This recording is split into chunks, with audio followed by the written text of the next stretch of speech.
Contabilidade na TV, apoio educacional, SCI Sistemas Contábeis, OMIE, o ERP parceiro do contador, Sistema Fenacom, Sescap e Sescom. Olá pessoal, hoje eu vim aqui para falar com vocês sobre o contrato de trabalho verde e amarelo. Então esse contrato ele foi instituído pela MP 905 do dia 11/11/2019. Ainda é uma MP, então ela teria 120 dias, né, 60 mais 60, 120 dias para virar lei, para que ela continue a vigorar, né? Então a gente tem aí contando 120 dias até o dia 9 de março, mais ou menos, mas claro que deve ter recesso da parte do Congresso, então contando aí 41 dias de recesso, a gente chega aí em 18, 19 de abril, até que essa MP tenha que virar lei. Até lá esse contrato está valendo, ou seja, na verdade ele começa a valer pela própria MP, ele está para iniciar dia 1º de janeiro de 2020. Então, a partir dali, as empresas podem contratar empregados nessa modalidade de contrato verde e amarelo. Então, vamos lá esclarecer alguns pontos, porque tem bastante dúvida, né? Tem alguns pontos que não estão claros nem para nós, que precisamos desenvolver isso, mas alguns pontos eu já posso estar citando para vocês. Referente à parte cadastral, né? Então foram criadas duas novas categorias, inclusive pelo E-Social, liberado na nota técnica 16, que é a categoria 107, que é o empregado contrato de trabalho verde e amarelo, sem acordo para antecipação mensal da multa rescisória do FGTS. E a categoria 108, que é o empregado contrato verde e amarelo, com acordo para antecipação mensal da multa rescisória do FGTS. Então, contratando o empregado nessa modalidade, ele já precisa estar enquadrado em alguma das duas categorias. Com um acordo para receber mensalmente a multa rescisória do FGTS, que aí, em vez de 40% ele baixa para 20%, mas tem alguns detalhes também que eu vou falar mais à frente, ou sem acordo e fica normalmente como outro empregado, qualquer outro empregado de qualquer categoria que paga a multa rescisória na rescisão, dependendo do motivo da rescisão.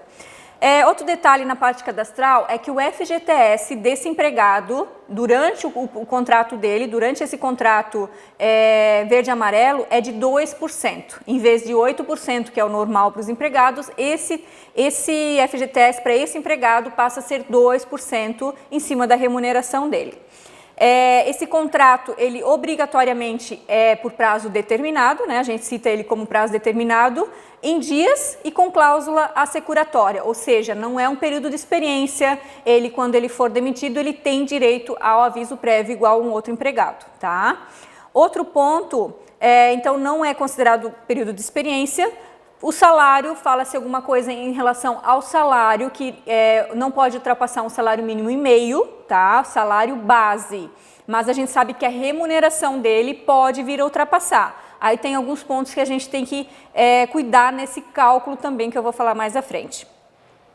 O tipo de admissão, então, preferencialmente primeiro emprego, porque a ideia é que o governo abre, né, na verdade, as empresas abram as portas para novos contratos, novos empregos, novos postos de trabalho. Então, ele vai ser preferencialmente primeiro emprego, né? Ele pode já ter tido um contrato de menor aprendiz, ter sido estagiário, mas para emprego, realmente, primeiro emprego. A idade desses empregados está entre 18 e 29 anos, então é para primeiro emprego nessa idade, ok? Essas são as características desse contrato verde e amarelo. Em relação ao contrato, ao cadastro do contrato, a gente sabe que, então, ele pode ser até 24 meses, tá? Ele só pode iniciar a partir de 1/1/2020 e, no máximo, até 31/12/2022. Iniciar, no máximo, em 31/12. Esse é o período, né, de 2020, 21, 22, 3 anos que vale esse contrato, se virar lei, né? Se não virar lei, a gente fica só entre o período da MP.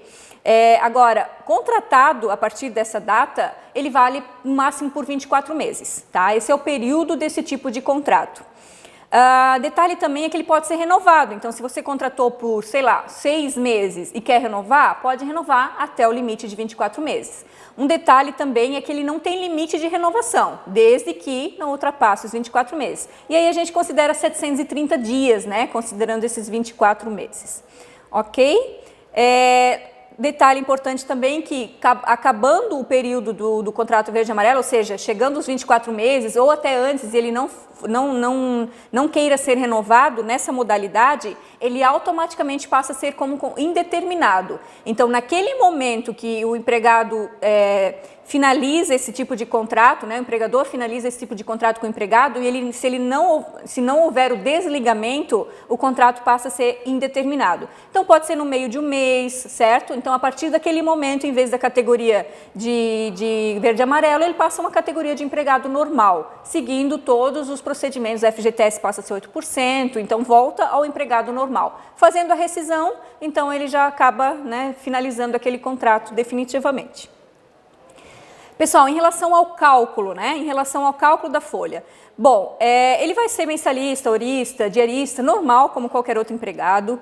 Ele tem devidamente pago na folha dele mensal 13º e férias, também 1/3 de férias. Então, a cada mês trabalhado, tendo tido 15 dias naquele mês, pelo menos 15 dias trabalhados, ele recebe 13º e férias, 1/2 de cada.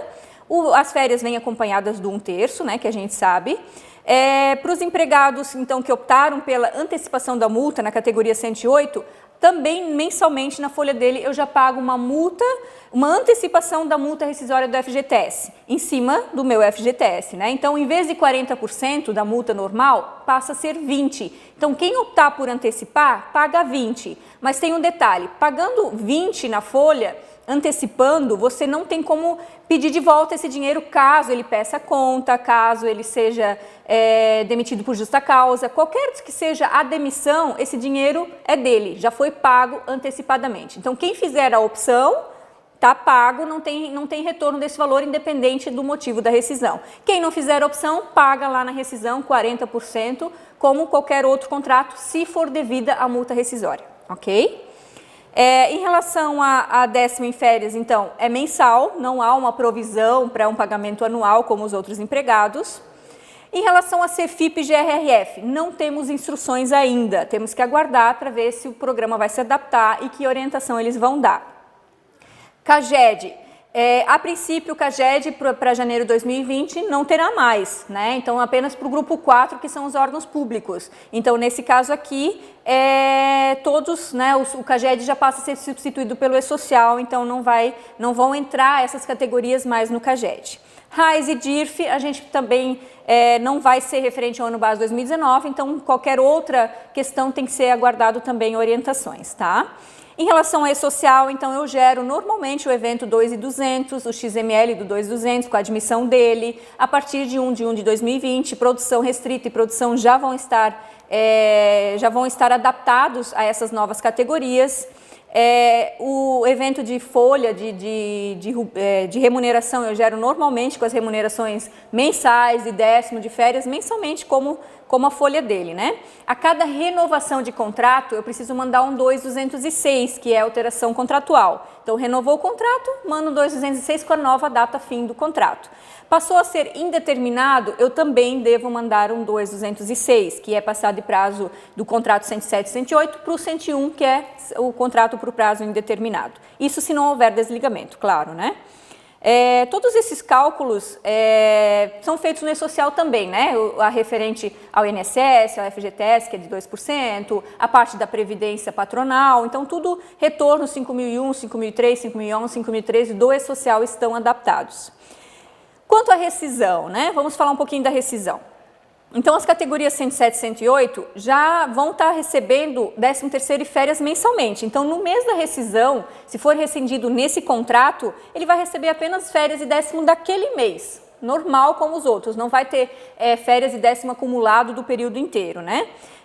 Se for da categoria 108, ou seja, antecipou, né, a multa, ele vai receber também naquele mês a multa do mês. Não recebe mais nada em relação a GRRF, né, depósito, multa depositada. Se for do 107, que não optou antecipadamente, depende do motivo da rescisão, paga-se a multa rescisória de 40%. 40%, pessoal, a partir de janeiro de 2020 não é mais 50%, tá? A MP também tirou essa obrigatoriedade dos 10% para qualquer empregado, não só para o contrato verde e amarelo. Então, passa-se a multa de 40% para esses empregados. Aviso prévio, ele tem direito, normal, paga-se a média. nunca vai ser um motivo de desligamento de experiência, porque ele não tem contrato de experiência, tá? Quanto ao cálculo de férias, então não haverá cálculo de férias, mas sim precisa haver um gozo de férias. Essas categorias a gente ainda não sabe exatamente como isso vai funcionar, mas né, entende-se que após um ano trabalhado ele tem direito a gozar os 30 dias de férias. Não vai receber a folha normal, mas ele tem direito ao gozo de férias, né? Empregados que alteram da categoria 107 ou 108 para 101, ou seja, passa a ser por prazo indeterminado, o período aquisitivo de férias inicia no momento que há essa alteração. Então, se no meio do mês, né, ele tiver uma alteração, agora passa a ser contrato indeterminado, aquela é a data inicial do período aquisitivo para as férias normais, porque as férias do contrato verde e amarelo já foram pagas parceladas, que a gente fala, né, mensalmente. Décimo, mesma coisa, não haverá cálculo de décimo, nem adiantamento de segunda parcela, nem complemento, enquanto estiver no contrato verde e amarelo. Passando para indeterminado, também a data de início de contagem daquele décimo é a partir da mudança do indeterminado, ok? Então, naquele primeiro ano, ele vai ser proporcional, né? Vamos ver o que mais. Os demais cálculos, adiantamento, ele tem direito a adiantamento, ele tem afastamento, ele pode ter PLR, complemento, tudo normal a qualquer outro empregado, tá? Pessoal, agora eu quero falar um pouquinho sobre a parte previdenciária, patronal. Previdenciária dos segurados, esse cálculo de INSS segurados é normal, conforme o salário dele, calcula-se INSS. Já o INSS patronal, ele não incide, essas categorias 107 e 108 não incidem INSS patronal a parte dos 20%, e nem terceiros, aquele FPAS que a gente chama, apenas o RAT ajustado, RAT versus RAT vezes o FAP, que dá o RAT ajustado. Esse sim eu recolho, né? Então, de INSS patronal, a empresa, mesmo não sendo optante do Simples, ela vai pagar apenas o RAT ajustado. Então, eu preciso demonstrar isso, né, de alguma forma, quanto que não incidiu na parte patronal, apenas no RAT. Isso é importante a gente ter essa distinção. FGTS, como eu já falei, 2%, né? Então toda a remuneração ele é 2%. E aqui um ponto importantíssimo. Pessoal, o que ultrapassar um salário mínimo e meio, hoje seria 1.497, né? O que passar um salário mínimo e meio de remuneração para fins de previdência, o que passar volta a incidir normal. Então, se o funcionário tem ali, ele tem R$1.000, mas somando com horas extras, somando com férias, décimo, que ele tem que receber mensalmente, ele passa a ter R$1.700. Então, até o salário mínimo e meio, eu não recolho o INSS patronal, apenas o RAT ajustado.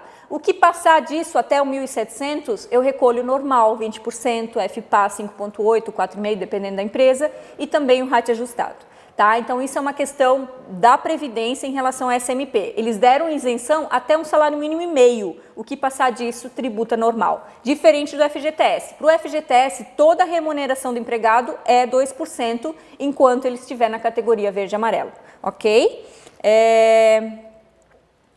Acho que é isso, tá? Tem bastante detalhes, deve ter muitas perguntas ainda que vocês têm dúvidas, né? E que ainda estão sem resposta também. Mais uma vez, esse contrato entra em vigor a partir de 1º de janeiro de 2020. Vocês podem estar contratando, né, os clientes de vocês podem contratar funcionários empregados nessa modalidade. Nós ainda estamos adaptando o sistema, liberou uma primeira versão com a parte cadastral, mas assim, ó, eu vou puxar um pouco para o nosso lado, né? Gente, calma, né? Dê tempo ao tempo, vão com calma em relação a essas implementações, tá? Dia 11/11 foi divulgado, né, a MP, para entrar em vigor dia 1º de janeiro. Então, ali tivemos um pouco mais de um mês, ainda com atropelos, ainda não tendo todas as respostas, então um pouco de calma, tenham paciência com as empresas de software, a gente está correndo atrás, a gente vai implementar tudo, pode ser que a MP nem vire lei, então tudo que a gente implementar não vai valer de nada lá na frente, mas ainda assim a gente tem que implementar. Então, a partir de 1º de janeiro, esse contrato entra em vigor. Se tiverem dúvidas, é só lançar aí nas perguntas no vídeo aí, que eu respondo para vocês, tá? Muito obrigada e até a próxima.